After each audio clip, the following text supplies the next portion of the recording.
So YouTube has finally admitted that the left and the Joe Biden administration pressured them to censor Americans off the platform. And not just Americans, people from as well. I think it's not just the Biden administration. I think it's the European Union as well. But it seems that we are going one step forward for a true free speech society where everybody's ideas are allowed to, force with, without being banned or punished or shadow banned. Okay, because most people, you know, are not dangerous people. Okay, most people just want to just sell their political opinions. This is how you get people to become, radicalized as well and actually do commit violence is by banning them or banning their favorite channels as well. Okay, if free speech was true, everybody should be allowed to speak their opinions and to speak their minds. Okay, as well. Unless they are actually violate,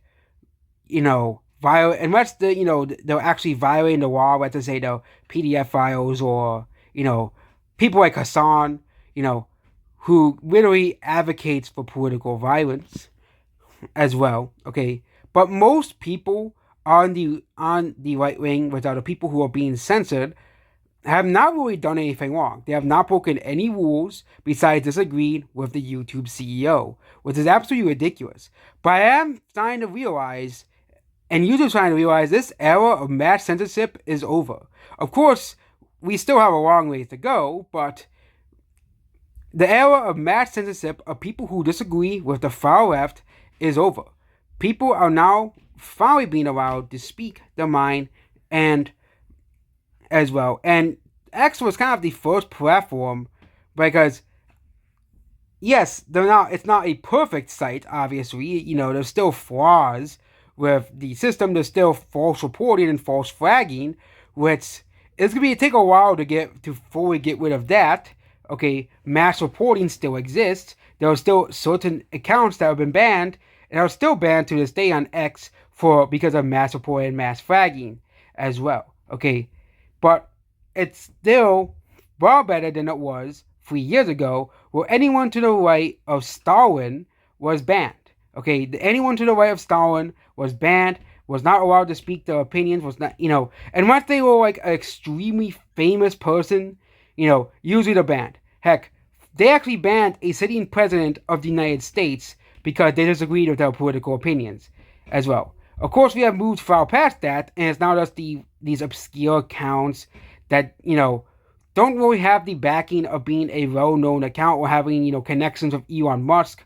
Of course, there's still the famous privilege that still exists. For example, if I got banned off of X, no one would say, you know what, this guy deserves to be unbanned off of X.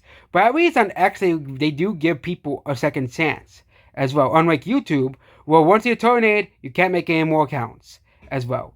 So, they're now at least now finally giving out the hour brands to these channels that have been once terminated for their political beliefs a chance to rejoin the platform as well. I think it's going to take a while for them to actually implement this because YouTube probably has a lot of things they're working on, but they are finally starting to realize that the mass age of censorship is over. You can't just censor people for disagreeing with them because that makes you no better than the German dictatorship, the Nazi dictatorship, and of course the Soviet Union, which are both authoritarian states that also banned people for speaking out against them. You don't want to be like those people, don't you, YouTube?